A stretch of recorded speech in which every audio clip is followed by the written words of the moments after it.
We had an interest not only in fire management as an important part of the wilderness, but fire management on the landscape as a whole. In fact, Bud Moore and Bill Wharf, who was the Director of Recreation and Wilderness at the time, they conceived early on that by doing the whitecap study in the wilderness, you could start learning about fire on the landscape in ways you could not do out in the front country.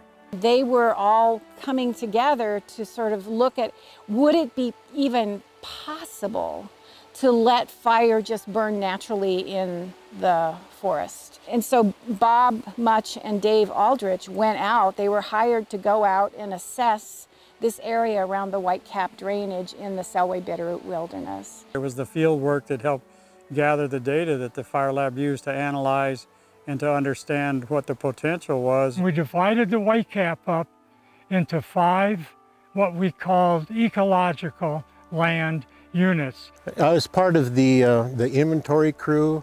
We would go in and collect data. We'd go in with 80, 90-pound packs, come out with similar. The worst pack I ever brought out was 8 miles, 114 pounds. And that was the data used to help develop the fire plan. We briefed the Chief of the Forest Service on these results and what we wanted to do. The Chief asked Orville if he was comfortable with this kind of a departure from our traditional 10 a.m. policy, which said that any fire that started would be put out by 10 a.m. the next morning. And Orville said, yes, we have good data. I'm very comfortable with the plan and the prescriptions. They did allow for this test, this management test of the fire. The bad luck fire in the shrub field went out of its own at 24 feet by 24 feet. It didn't amount to much, but the second fire was the first one that really burned some acreage. It was the Fitz Creek fire. The Fitz Creek fire on the approved side of Whitecap Creek burned and went out in the fall at about 1,200 acres. In 1973, that fire burned through 43 10 a.m. periods. It was so unusual. The first fire with the Forest Service under full authority of the Chief of the Forest Service and the Forest Supervisor. Never happened before, but it was scary. Nobody was doing it. I hadn't done it.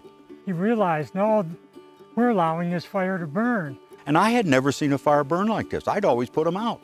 We never gave them a chance to do what this one was doing. Bud Moore was an extraordinary man.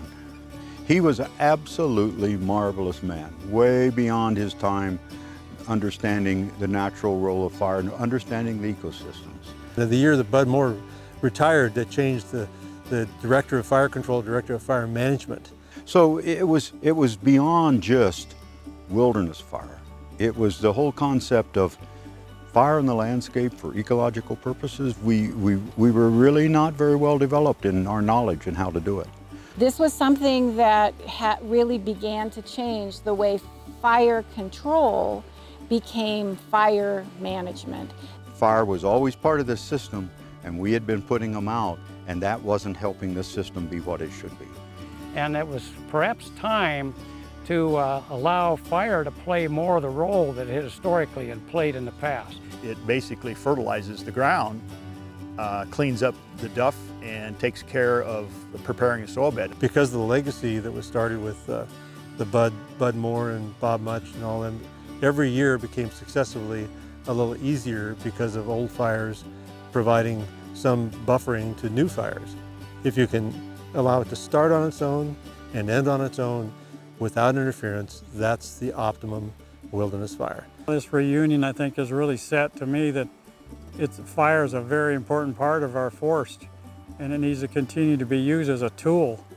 And so that is what we were celebrating with the Whitecap, was that 45 years later, literally to the day, and see after 45 years what impact have those fires had. So I would hope in the next paper, next reunion, 45 years from now, that we're seeing that, yes, in fact, as global climate change becomes entrenched, that the areas that are most resilient and sustainable because they're being managed within the normal range of variability in their fire regime.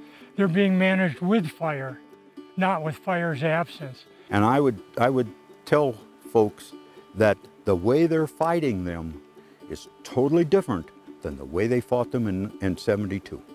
And that the lessons that we learned back here and the people that were trained about how fire operates and what it does is permeating today's fire suppression efforts and is making a big difference. This is our 45th anniversary. We need to keep doing exactly what we're doing, which is coming back and acknowledging the significance of the change that's taken place so we can keep this concept alive. There's plenty of opposition to scientific management in this country today. We need to keep remembering how important fire and wilderness is and hold it as a template that we are to be using in all of our lands in a very scientific, logical way.